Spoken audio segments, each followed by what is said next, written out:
माननीय निशिकांत दुबे जी।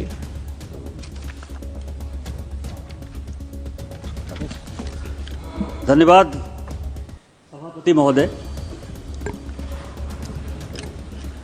माननीय स्पीकर साहब ने एक डायरेक्शन दिया 115(1) में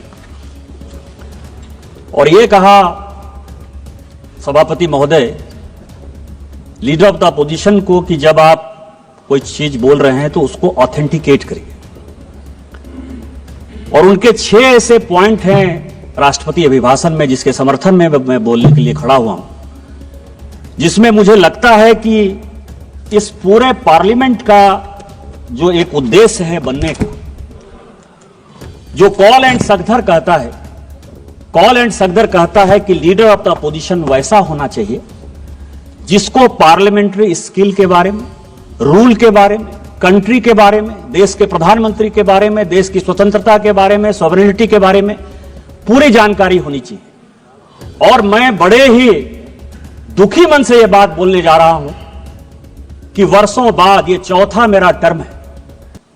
इस चौथे टर्म में मुझे पहली बार एक ऐसा लीडर ऑफ द अपोजिशन दिखाई दे रहा है जो दुनिया में भारत कैसे कमजोर हो, देश के कैसे टुकड़े हो, किस तरह की विदेशी ताकतों के साथ मिलकर यहां की सोसाइटी को बरगलाया जाए, गलत बयानी किया जाए।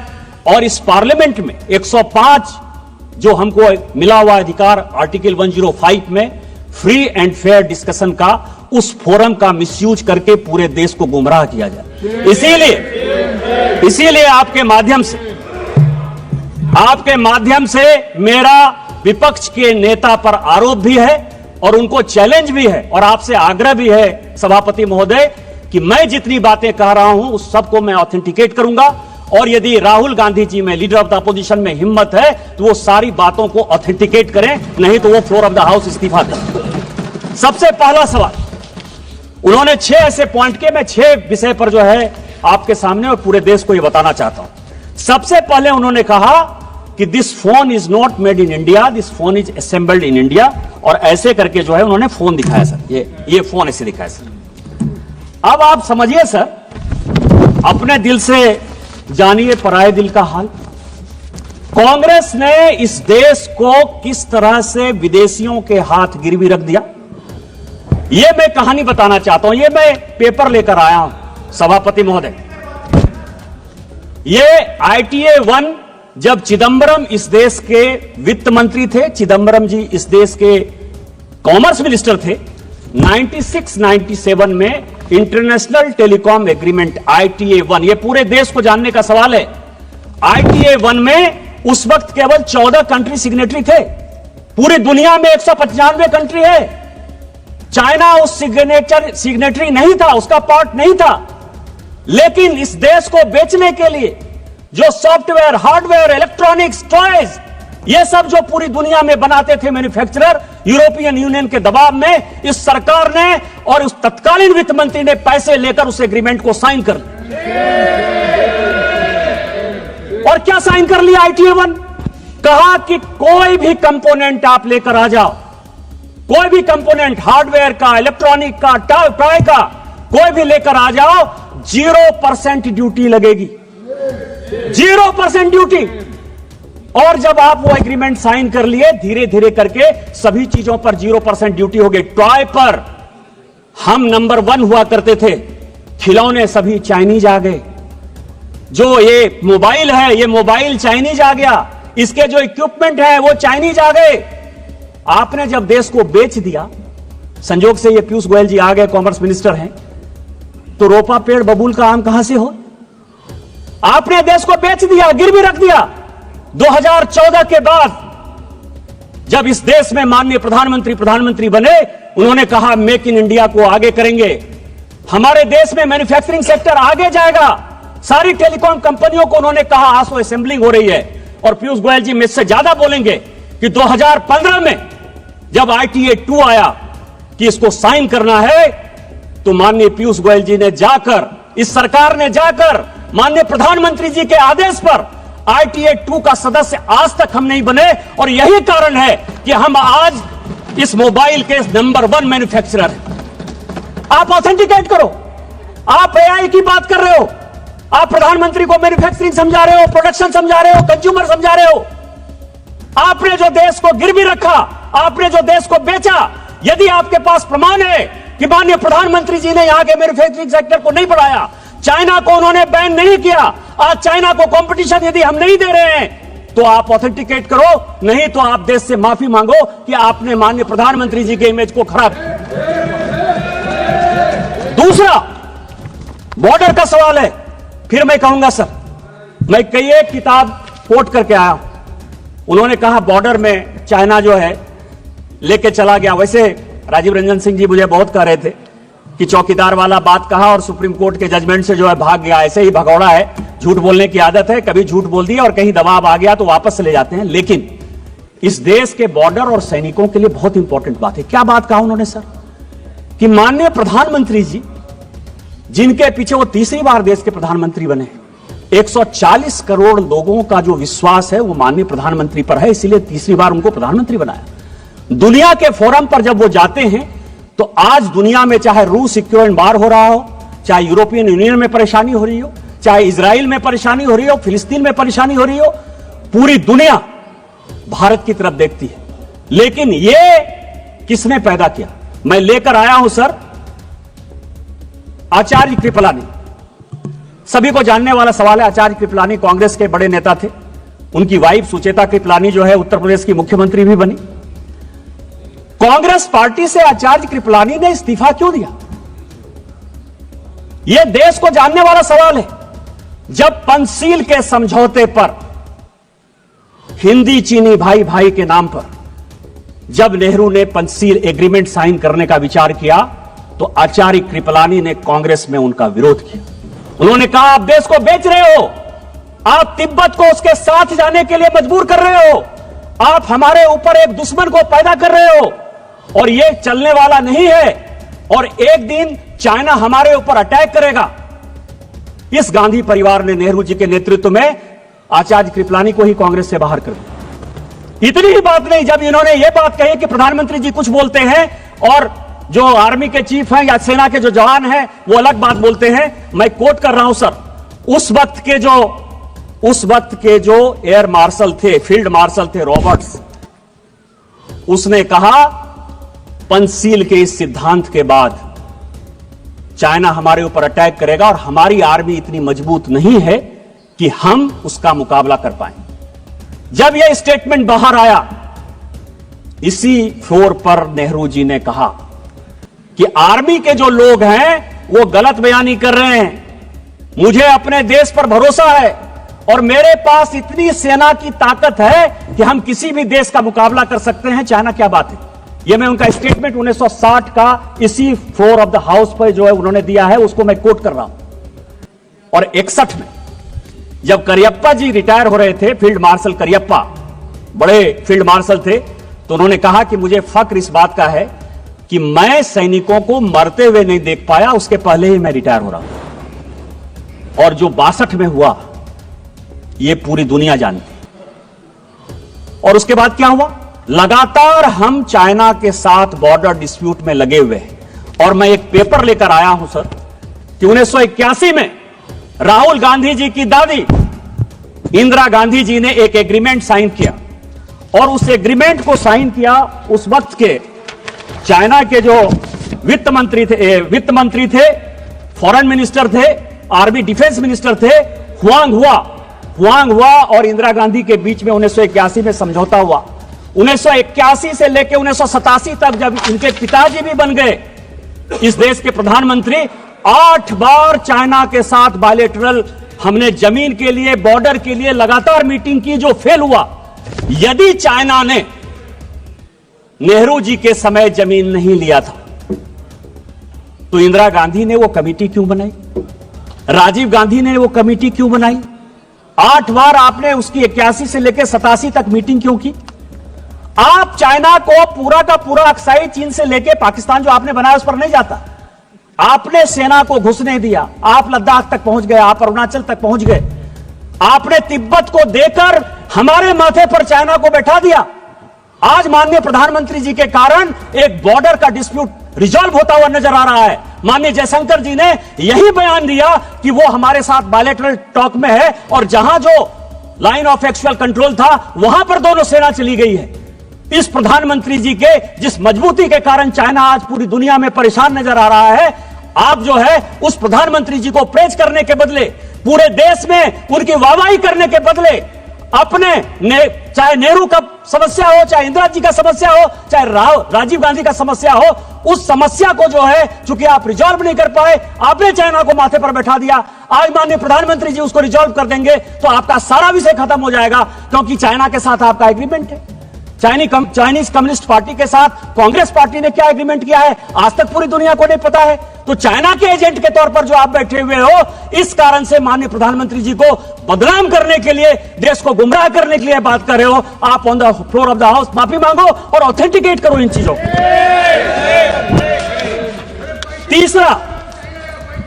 तीसरा बात उन्होंने कहा सर जयशंकर जी के बारे में, अमेरिका के बारे में, कि हम जो है जयशंकर जी लगातार जाते रहे कि माननीय प्रधानमंत्री जी कैसे जो है ट्रंप से मिलेंगे।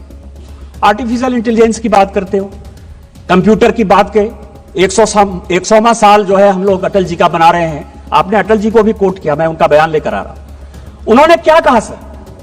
उन्होंने यह कहा कि कंप्यूटर का कोई बहुत बड़ा प्रभाव हमारे समाज में नहीं पड़ेगा। यही छोटा सा स्टेटमेंट है, यही उन्होंने भी कहा। फैक्ट है, कंप्यूटर का क्या इंपैक्ट पड़ा हमारे समाज में।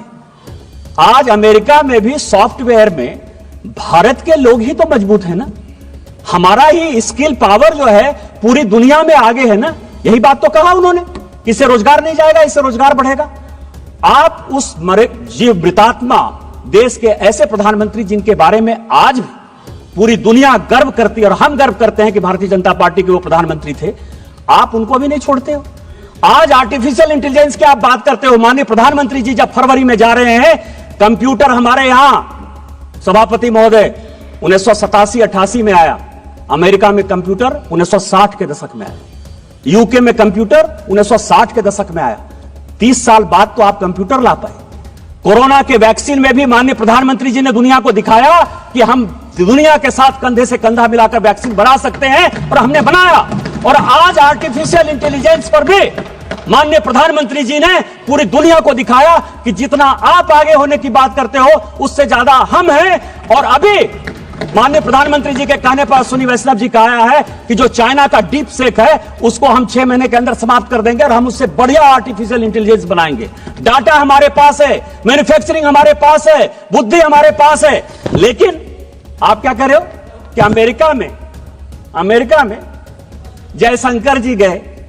मैं 27 जनवरी, पूरे हाउस के जानकारी के लिए, 27 जनवरी 2025 व्हाइट हाउस का जो स्टेटमेंट है वो पढ़ देना चाहता हूं। वो कहते हैं कि अमेरिका के राष्ट्रपति ने भारत के प्रधानमंत्री से बात की। व्हाइट हाउस का स्टेटमेंट है, देश का स्टेटमेंट नहीं है। और वो ये कहते हैं कि हम भारत के प्रधानमंत्री के साथ अच्छे रिलेशन रखना चाहते हैं। हमने उनको इनवाइट किया। यदि जयशंकर जी ने यह काम किया होता तो क्या व्हाइट हाउस पर भी भारत सरकार का इतना अधिकार है कि जो चाहे स्टेटमेंट दे दे? और यदि यह अधिकार जयशंकर जी और माननीय प्रधानमंत्री जी के कारण व्हाइट हाउस में भी है तो इस देश को गर्व करना चाहिए कि हमने व्हाइट हाउस को भी कंट्रोल कर लिया। लेकिन फिर मैं कहूंगा समस्या कहां है? समस्या यह है सर कि अमेरिका में इनके पूरे परिवार के साथ रिलेशन खराब रहा। मैं अभी सीआईए की रिपोर्ट देख रहा था, 1971 की, 1972 की, 1973 की। वो ये कह रहा है कि भारत की इकोनॉमी रसातल में जा रही है। ये पाकिस्तान को अटैक करके जो है एक एक्सपेंशन के मोड में जाना चाहती है, लेकिन इसका अपना कुछ नहीं है। ये रूस के साथ मिलकर जाना चाहती है और हम भारत को बैन करेंगे। और ये जो 71-72 का सीआईए का रिपोर्ट है, इसके कारण मैं आपको बताऊं कि इसी इंदिरा जी को 1982 में रोनाल्ड रीगन से जाकर माफी मांगनी पड़ी। आप उस परिवार के आदमी हो, वो देश के प्रधानमंत्री। मैं नहीं बोलना चाहता था, मुंह नहीं खोलवाना चाहता था मैं, लेकिन 1982 में इंदिरा जी ने अमेरिका जाकर रोनाल्ड रीगन से माफी मांगी कि जो हो गया सो हो गया, हमको माफ कर दीजिए। और हम देश को, एक वो देश था और आज माननीय प्रधानमंत्री जी के नेतृत्व में यह देश है कि ट्रंप खुद से फोन करते हैं और ट्रंप व्हाइट हाउस में पूरा बताते हैं कि हमने उनको बुलाया है, हम उनके साथ अच्छा रिलेशन रखना चाहते हैं। देश कहां चला गया और आप कहां खड़े हो? तीसरा सवाल है सर, इन्होंने महाराष्ट्र इलेक्शन की बात की और चुनाव, चौथा पॉइंट सर, और इन्होंने इलेक्शन कमीशन के अपॉइंटमेंट की बात की, अपॉइंटमेंट की बात की सर।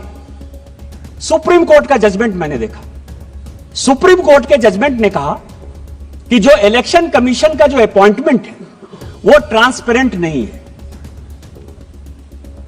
ये आज सुप्रीम कोर्ट में केस हुआ तो ये जजमेंट आया और ये भी कहा कि ये जजमेंट मैं टेम्पोररी दे रहा हूं, लेकिन पार्लियामेंट को ही अधिकार है कि कानून बनाए। कैसे बनाना है? इसी पार्लियामेंट ने पास किया कि कौन कौन लोग होंगे और इलेक्शन कमीशन का अपॉइंटमेंट कैसे होगा, बनाया सर। लेकिन मैं जो महत्वपूर्ण बात कह रहा हूं कि चुनाव आयोग पर इतना आरोप आप लगा दिए। एमएस गिल चुनाव आयुक्त थे, मुख्य चुनाव आयुक्त थे, रिटायर हुए सर, कांग्रेस पार्टी के सदस्य हो गए, राज्यसभा से मेंबर हो गए और देश के मंत्री हो गए स्पोर्ट्स के। नवीन चावला सर, नवीन चावला, अब उनको मैं श्रद्धांजलि देता हूं, अभी उनकी डेथ हुई, लेकिन पूरी दुनिया जानती है कि जो विदेशी लॉबी है, मदर टेरेसा पर बहुत अच्छा बुक लिखा उन्होंने सर, और जो वो लॉबी सोरेस के साथ जो लॉबी गांधी परिवार को मदद करती है और जो देश के टुकड़े टुकड़े करना चाहती है, उस लॉबी के सबसे बड़े समर्थक थे। उस नवीन चावला को आपने, जो सेक्रेटरी एमपैनल नहीं था, जानकारी के लिए, उसको जबरदस्ती सेक्रेटरी एमपैनल कराया और सीधा चीफ इलेक्शन कमिश्नर बना दिया। आज यदि सुप्रीम कोर्ट के आदेश के बाद हम कानून चेंज करके लेकर आए और उसमें आप भी बैठोगे, पैनल हम देंगे, तो इसके पहले तो आपने कभी लीडर ऑफ द अपोजिशन को नहीं पूछा। जब तक 2014 तक सरकार रही, मैं राहुल गांधी जी, पूरी कांग्रेस पार्टी और पूरे विपक्ष को चैलेंज करता हूं कि आपने इलेक्शन कमिश्नर के अपॉइंटमेंट में, चीफ इलेक्शन कमिश्नर के अपॉइंटमेंट में एक बार भी किसी विपक्ष के आदमी से कंसल्ट किया है? आजादी के 1950 से लेकर 2014 तक आप अपने चपरासी को, अपरासी को, कार्यकर्ता को, जिसको आपने चाहा जो है इलेक्शन कमिश्नर बना दिया। 100 चूहे खाकर बिल्ली चली हज को। आज हम ट्रांसपेरेंसी के साथ आगे बढ़ रहे हैं और उसके बाद आप चुनाव पे जो ताकतें ऐसी हैं जो भारत की डेमोक्रेसी को कमजोर करना चाहती हैं, उन ताकतों के साथ मिलकर आपने जो है पूरा का पूरा महाराष्ट्र इलेक्शन का जो है हिसाब किताब दे दिया। मैं कुछ सीटें लेकर आया हूं सभापति महोदय, बस 2-4 मिनट में खत्म कर दूंगा स्पीकर महोदय। एक ही सेकंड केवल 2 मिनट। नहीं, हाँ बैठिए, फिर आपको अच्छा, एक ही सेकंड। हाँ, इस महत्वपूर्ण चर्चा पर लंबी सूची है, इसीलिए सभा की अनुमति हो तो सभा की कार्यवाही 11 बजे तक बढ़ा दी जाए। बोलिए। सभापति महोदय, महाराष्ट्र इलेक्शन में सभी ईवीएम पर आ जाइए, ईवीएम पर आ जाइए। ईवीएम किसने लाया? हम लेकर आए ईवीएम। मैं जब 2009 में पहली बार सांसद बना तो ईवीएम से ही जीत कर आया। आपकी सरकार बन गई ईवीएम, इसका मतलब कि आप चोरी करते थे ईवीएम में? आप बताओ देश को कि ईवीएम जो है मैनिपुलेट होता है। नवीन चावला के माध्यम से हमने मैनिपुलेट कर लिया, एमएस गिल के माध्यम से हमने मैनिपुलेट कर लिया। माफी मांगो, और यदि आप ये माफी मांगते हो तो शायद इसके बारे में माननीय प्रधानमंत्री जी चर्चा कर सकते हैं। ईवीएम तो आप ही लेकर आए हो, लेकिन जो आपने जनता के मन में डेमोक्रेसी के खिलाफ, महाराष्ट्र के रिजल्ट के खिलाफ, महाराष्ट्र की जनता को जो आपने उसका अपमान किया, उस मैंडेट का अपमान किया, उसका कौन हिसाब किताब देगा? मैं केवल कुछ सीटें पढ़ना चाहता हूं सभापति महोदय। अकोला वेस्ट 18,000 वोट पड़ा, ठीक है, आपकी बात मैंने मान लिया। 1,000 से लेके 70,000 तक वोट जो है किसी किसी विधानसभा में बढ़ा है। अकोला वेस्ट 18,000 वोट पड़ा, बढ़ा, जीती कौन? कांग्रेस। नागपुर वेस्ट 22,000 वोट बढ़ा, जीता कौन? कांग्रेस। नागपुर नॉर्थ 23,000 वोट बढ़ा, जीता कौन? कांग्रेस। यवतमाल 13,000 वोट बढ़ा, जीता कौन? कांग्रेस। मालेगांव 40,000 वोट बढ़ा। जीते कौन? ओवैसी साहब की पार्टी।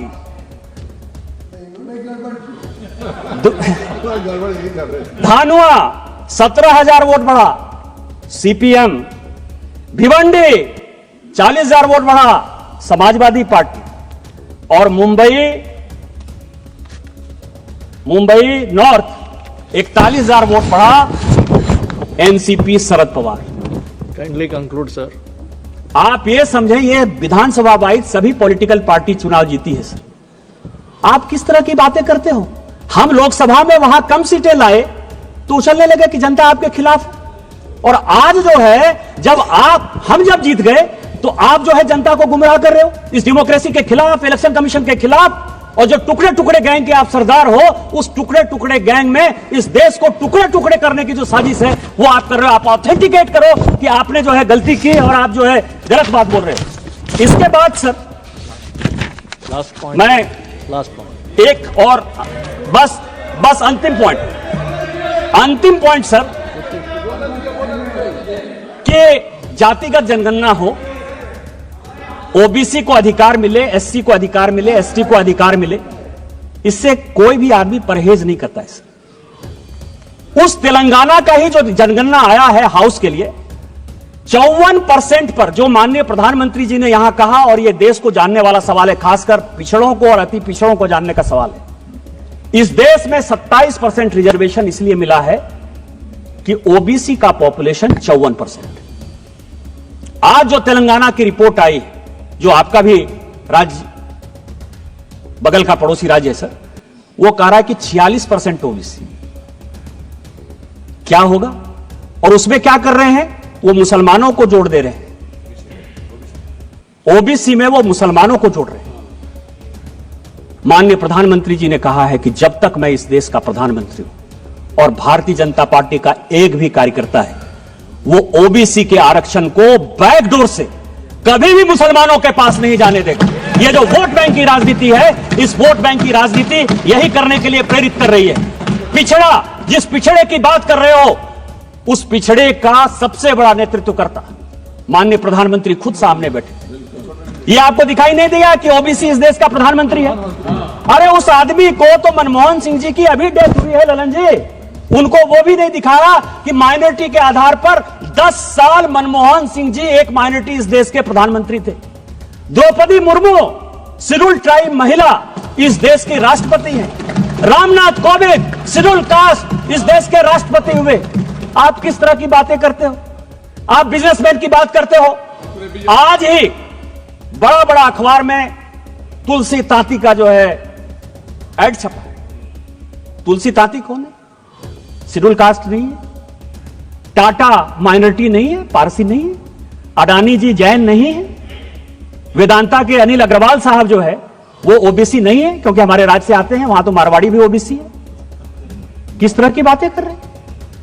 इस आदमी को ना कुछ आता है ना पता है। जो इसको लिखने वाले स्क्रिप्ट राइटर हैं वो भी किस बियाबान में रहते हैं, क्योंकि इटली से जब लिखवा के आओगे, सोरोस से जब लिखवा के आओगे, तो इस देश को टुकड़े कैसे किया जाए, इसके अलावा आपके पास कोई नई विषय है। मैं कंक्लूड करते हुए सभापति महोदय, आपके माध्यम से यह आग्रह करता हूं कि इस 6 पॉइंट के बारे में वो ऑथेंटिकेट करें, नहीं तो स्पीकर के डायरेक्शन के खिलाफ उनके ऊपर प्रिविलेज हो और उनको जो है इस पार्लियामेंट से बाहर करिए, तभी यह देश बचेगा।